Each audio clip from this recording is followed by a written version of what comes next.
welcome to New Game Plus. My name's Cringy. I'm Megs, how's it going? And this is the post-PAX episode. Last week we had a focus essentially for the whole episode on PAX Australia at the Melbourne Convention Centre. It was terrifying. It was amazing, what are you talking about? I loved every moment and I'm still crying from depression of being back to the real world. It's just not as good. It was like a fortnight ago that you were like, every PAX is my Christmas, and I'm sitting there going like, I dread it. Oh God. I think we both have very different experiences while we're there. Well, I mean, like, I really appreciate it because like it's always, there's always too much stuff to do, right? Yeah. Like there were panels, there were so many panels, and we had stuff with like League of Heels, and then like there were a bunch of other stuff that I was doing as well, and then I was trying to help out with the AFK room and It's all about the else. 3-day pass, guys. You've literally got to plan that strategy of like what queues you want to wait in on day 1, what panels you want to see in day 2, and what did you miss out on day 3. Basically, just like don't bother with queues. Just like know the people and skip. Nerds. But I mean, like there were plenty of indie games as well, which didn't really have a lot of queues, right? Like. But that's the best bit about it. That is the highlight of PAX for a lot of Melburnians and the local games industry, I think. It's an opportunity to see stuff that you can't really Google or watch on the internet, YouTube, so amazing stuff. Well, it's always good to get hands-on with stuff that's up and coming, right? Yeah. Like you don't have the opportunity to sort of demo that stuff at home. And then obviously like the big budget stuff, like there was stuff from Ubisoft, there was stuff from Nintendo and Sony that's still like months and months out. Yeah. That's the best part about it. But I did sleep for a whole 24 hours after it's done, and now I'm here, so get good to be back. We've got a lot coming up in the show actually as well. Even after PAX, there's more. But wait, there's more. Coming up a little bit later in the program, we've got a Mario Odyssey review actually. We're going to be talking about the big flagship Mario game on Nintendo Switch. It's terrifying. That's addictive. But good, but kind of, whatever, stick around. You know you want to see it. And even more. But wait, there's more. Don't miss my review on Stardew Valley on Nintendo Switch. But for now, we'll jump into our review of Fire Emblem Warriors.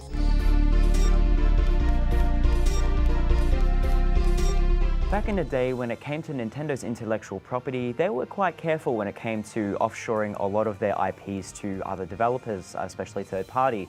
Stuff like Hotel Mario and the Legend of Zelda CDI games, for example. But ever since the avenue of the Wii U, they've been a lot more frivolous with that. So a lot of games like Hyrule Warriors, for example, really got a lot of success. And it was quite a solid game. Now, grab that formula that Hyrule Warriors had and apply that to the Fire Emblem universe, and you have yourself Fire Emblem Warriors for the Nintendo Switch and the new Nintendo 3DS. Pretty standard run-of-the-mill stuff we have here. If you're going into a Musou game or a Warriors game, you know exactly what to expect. A massive, crazy power fantasy where you're fighting multiple enemies, generals, and grunts all at once. And it's a fairly coherent, solid experience, especially with Omega Force, the developer. They've been developing these games for God knows how long.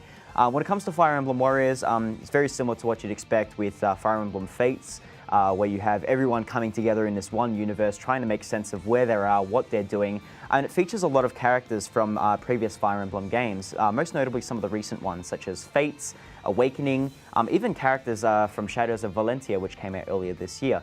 Now, the visuals are great, they're fantastic, especially just the fact that they've gotten it working really well on the Nintendo Switch, undocked or docked. As well as the Nintendo 3DS, I'm surprised they managed to get as much power out of the 3DS as they possibly could. Works really well, very minimal downtime or frame rate loss as well, so that's fantastic. The gameplay itself is also fairly good too. Takes a lot of, derives a lot of gimmicks from the Fire Emblem universe, such as adhering to the weapons and magic trinities. So when you fight certain specific enemies, aside from maybe having to hit them a little bit more or more increasing guards when you're fighting against disadvantageous weapon setups, you'll find that there really isn't much bearing when it comes to that. Some of the other gimmicks involve like utilizing master seals and leveling up your character. Also permadeath as well. So the game does give you a choice whether or not to use it, so it's not as jarring as it can be. So there are casual modes, there are permadeath.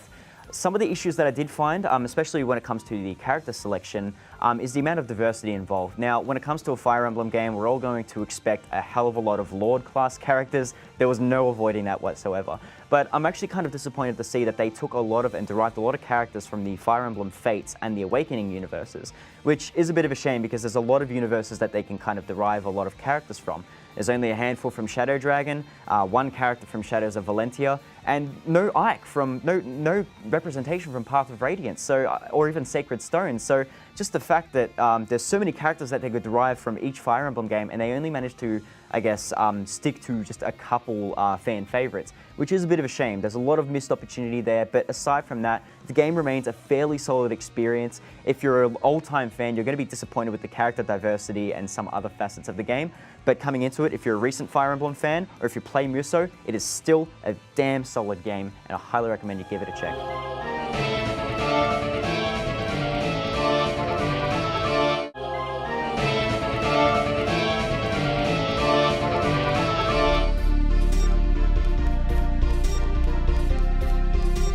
One of the indie success stories of the last few years has been Stardew Valley, and to be real, I mean, let's just face it, it was basically a Harvest Moon game. One that Natsume didn't make and one that Natsume didn't put their unique brand of silliness on top of. But I'm a recovering addict, and I've tried to avoid it for a specific reason.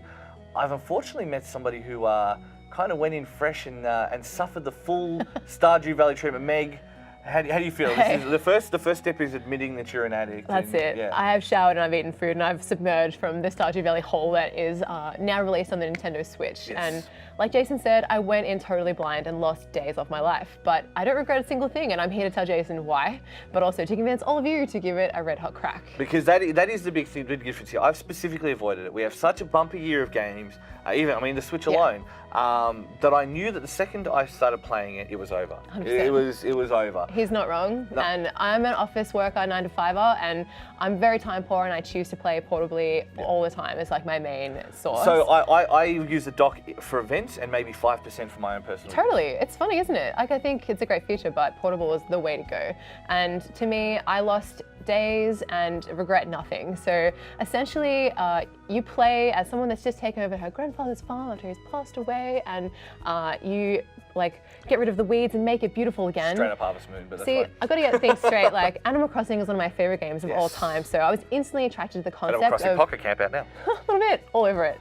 Battery dead. It's all about maximizing profit on your own farm, but also time is a massive facet Seasons, here. days, the whole shebang. So, But even faster than Animal Crossing. So it's one of those things, like every season the crops change and you have to plant them right on smack bang, but also when the seasons change you lose everything. And I guess that's one big element to the game. It is one of those things where, it strikes back to that Harvest Moon where planting the wrong thing, the market kind of being against you, you sell the wrong thing, you have a bad season and it can nearly bankrupt you. And 100%. that's 100% how farms work. Yeah. You know what I mean? Like, but the adrenaline when your energy runs low and you're gonna fall asleep and you're gonna lose all your money, quickly get back to house and go to bed, it's you have to work really strategically. And after losing 2 days to this game, I really simply have not scratched the surface. There's so much depth to this that you have to play for years in the game to really unravel the end game and fully on the story mode. and it is proper years. I guess the big thing to bring up is for those people who are coming across who've played on PC, there are a couple of quirks they haven't ironed out. Sure, so the PC port across the Switch, I guess is what you could call it. There's things that you miss now on the Switch version where the in-game mouse, I suppose, doesn't really touch on all the items in your chest. The UI hasn't been set up properly. So basically it's used to doing the mouse and then it's not. I didn't notice it too much. It's only when you craft, but essentially the controls are extremely intuitive and really hella easy to play. So this is the kind of game for me that the Switch was built for. Nintendo exclusives, middleware. And so as a middleware champion, what do you reckon? Are you convincing people to get on the jump? 100% do it. If you're a perfectionist gamer that really like to craft your skills, mine and go fishing and cooking and everything like that, this is for you. There's a huge element to that, but also casual gamers just for surface value too. Meetings every Wednesday at the community center at 8:30.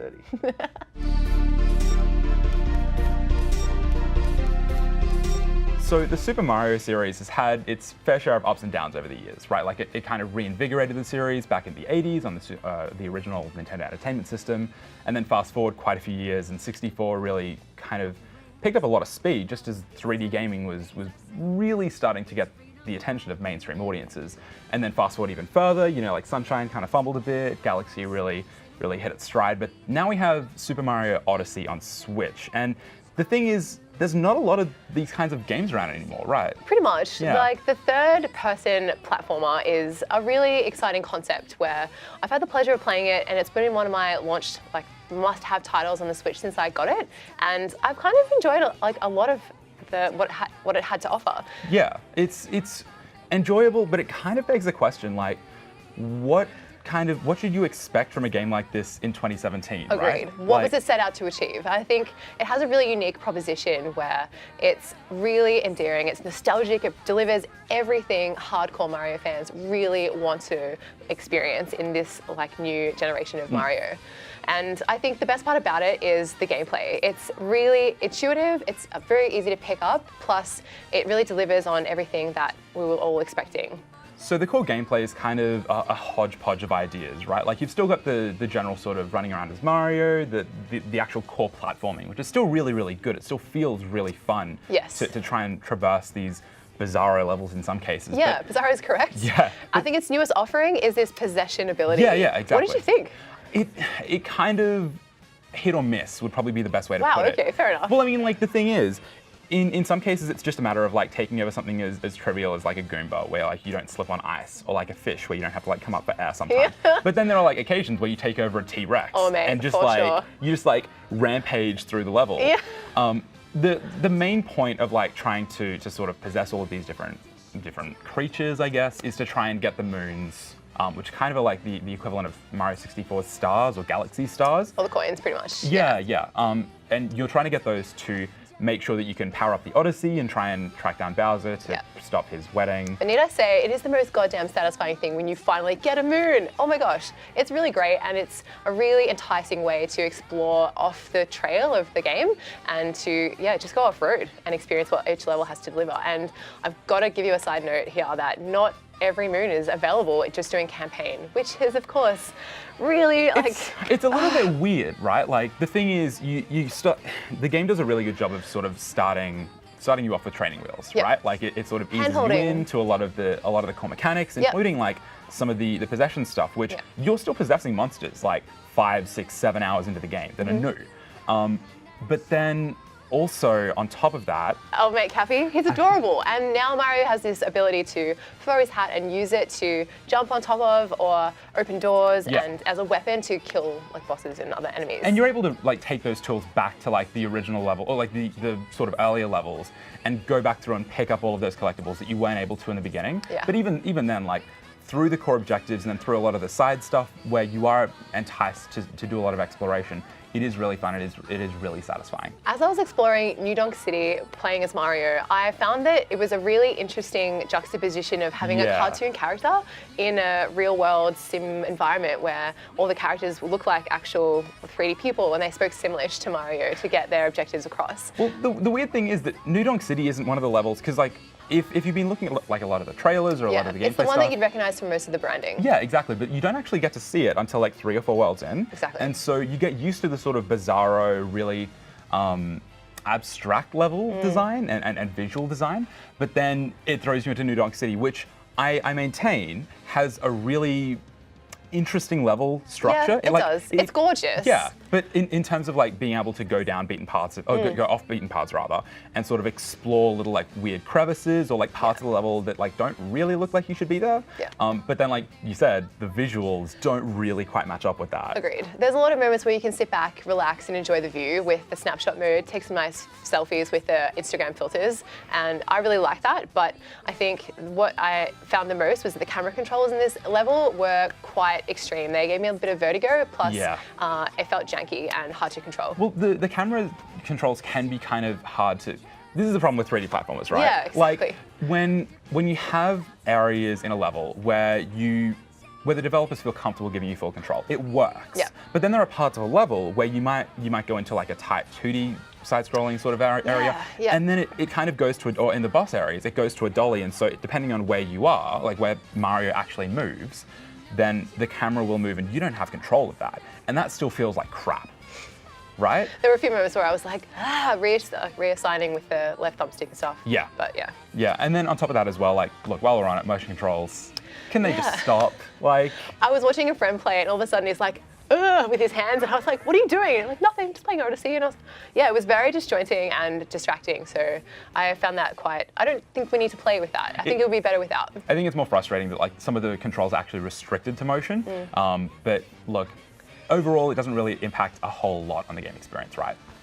Not really at all. I'm just imagining myself doing those hand motions again. I'm sorry for that, visual fans, but yeah, no. Overall, I really enjoyed Mario Odyssey and what it had to deliver for a new age 3D platformer. The thing is though, like, it's still fun, it's still kind of fresh, but it doesn't bring a whole lot of new stuff. Like, it's not mind-blowing in terms of the content or how it delivers that.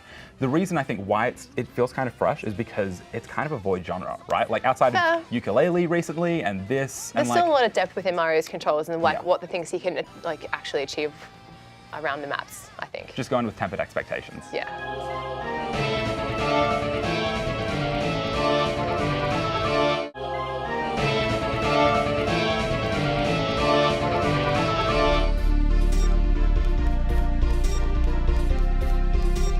Now, for the longest time, there was lots of people making wrestling games. We had Acclaim doing games, we had Aki, we had THQ. There's been lots of people who have made wrestling games, or if not officially licensed wrestling games, other wrestling games. Suddenly, 2K's the only game in town, but then also suddenly wrestling becomes mainstream again. So it makes sense that we have 2K18 on the Xbox, PS4, and I think PC as well. Jamie, you And Nintendo Switch. And Nintendo Switch. Yes, it's on everything this year. I think it's one of the first big things about this game is that now it's day on console for PC, Xbox One, and PS4. There's no PS3 or 360 SKUs, which is great. There's a Switch version coming. It has a massive roster where it has just about every character, every wrestler that you'd probably want to play as, or you think you want to play as. There's a couple of exceptions, but it's like for the most part, I mean, like, look, you can't complain with what you're getting. And that is the thing. As a kind of a love, a love letter to WWE, past and like present and potentially future, it's great. It's got all these things. It's got like. I guess the biggest issue seems to come from the fact that it plays like dog balls. It does not seem to incite any kind of enjoyment. Like, the problem I'm playing for this, I'm like, okay, I have this great roster. I have a good-looking game. Oh, mostly good-looking game. There's some great lighting in the game, but the character models, they differ, but that's always been a problem. Just playing this game, like, nothing feels right. The animations feel a little lacking, like, fights don't feel right. I've had glitches where I've been stuck in kind of weird conditions. I've had my characters warp around on me. Just really weird stuff, and just the fact that the game everything about the game feels slow. Yeah. Like, not just kind of gameplay-wise, but also talking loading, it's just... Well, and that is the thing. So it's not that slow wrestling gameplay is bad. Like, the Aki games yeah, are like, slow. it's not like it's not the intentional, like, okay, we're methodically pacing our games, and that's a good thing. Like, I love that.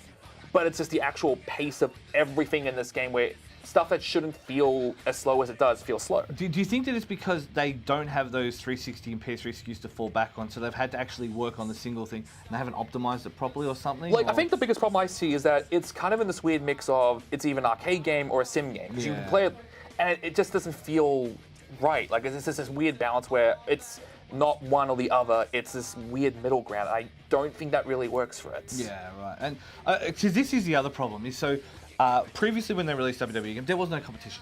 This is the only wrestling game in town. Right. Let's be real.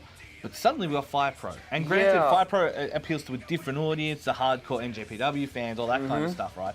But it's still there. Yes, it's in early access, and yes, it offers a different experience. But for the hardcore wrestling, like, shipdom fans, like, it's fine. Like, it does all those things. So how do you justify a WWE game? I think at this point, like, if you want to go into Fire Pro and you want, let's say I could put the entire 2K18 roster and then summon the game. Like, it's great, I can do that, but it's also just a lot of just messing around. Yeah, a lot of effort. Like, way too much effort as opposed to this. I buy the game, I download a 5 gig day one patch, and then I have my guys, and I have to deal with the game. I think that's the thing. Like, if you want to play like a WWE game, and I know there's a lot of people who want to do that without messing around for too much, this is your only game in town. I just wish it was a better game. I really wish it was. Now, when it comes to 3D collectathon platformers, we haven't exactly been spoiled for choice. Well, until recent days, of course, we got Super Mario Odyssey, we have Ukulele that came out earlier this year, but it's kind of, especially the latter, has really kind of left people on a sour note. So when A Hat in Time comes into play, it comes in after years and years of development as a passion project. It's really astounding a lot of people as to how high quality the game really is. And when it comes from me, it's certainly no exception. So A Hat in Time is a game where you play as the Hat Kid who has stumbled outside of her spaceship, landing into Mafia Town and losing all of her hourglasses, which you need to collect in order to fuel her spaceship and get away from that godforsaken planet. So it's fairly hilarious in tone, it's very self-aware, it's tongue-in-cheek, it never takes itself too seriously, and creates this massive sweeping universe where everyone's just either really dumb, and Hat Kid is a constant, and it's just a hell of a lot of fun. Gameplay when you're jumping in cutscenes or in games itself, it's still a hell of a lot of fun to play, a hell of a lot of fun to watch, and it has a surprising amount of production value involved as well. So the game is a fairly standard fare collectathon, going around collecting particular bits of yarn, crafting to create new hats with new abilities, as well as going around collecting hourglasses and fighting enemies and stuff along the way. So think of something along the lines of heavy influences behind Super Mario Sunshine, Banjo-Kazooie. I know I mentioned the ukulele influence before, and it's exactly what you'd expect. The visuals have a different bit of flair. It's running under Unreal Engine 3, but looks very similar to the aesthetics of Zelda Wind Waker, and again, Super Mario Sunshine, so you can definitely tell where the influence is coming from. And it all looks fantastic, aside from the occasional polygonal issues as well as weird textures. But aside from that, the game performs extremely well. The controls are quite crisp. The animations are absolutely superb.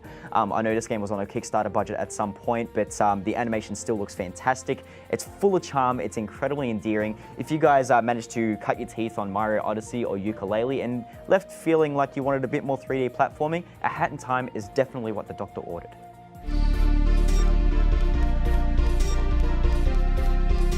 And that's a wrap for tonight's episode, covering post-PAX depression and our amazing review of Mario Odyssey on Nintendo Switch. Yeah, no, that post-PAX depression has definitely hit real hard. But like, to make up for it, we've got a lot of like big releases coming up real soon, right? Yeah, AAA season's in full swing, and it's frightening how much I need to spread my money across what's out at the moment. I'm really not sure how I'm going to afford it all, because there's just so much out there. Well, look, if you can't, definitely just keep watching New Game Plus, right? A little bit. Because we're just keep rolling out the reviews for stuff like Wolfenstein 2 coming up, and then like Xbox One X. You're like keen to drop money on that terrifying box. Definitely need a 4K TV first, guys. I'm going to get on that. But PAX was a really great I could dabble in a few games that were out there that I wasn't quite sure of, and now I'm definitely not on the fence anymore. So Xenoblade 2 is like real exciting. Yeah, there's like smaller stuff as well. Like, I mean, smaller, bigger stuff like Xenoblade Chronicles 2 rather. Yeah.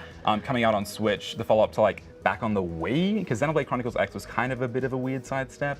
But then like Sonic Forces as well, Domi's going to jump on that real quick. I'm excited to know that Wolfenstein 2 doesn't really you don't need to play the first one to be able to enjoy this with the value that it offers. Yeah, but then like other stuff as well, we've got like Shadow of War that's I think already come out, and then like Need for Speed, Payback, keen to get into like some arcade action. Do you like arcade racing? I love arcade racing. I'm actually really good at it. I'm so keen to smash the Crew 2. It is terrifying. I'm so keen. But in the meantime, like, we're going to be back next week, 9:30 p.m. C31. Please watch us Wednesday nights. But in the meantime, check us out on everything social, everything video on YouTube and Twitch. YouTube is youtube.com/NewGamePlusTV.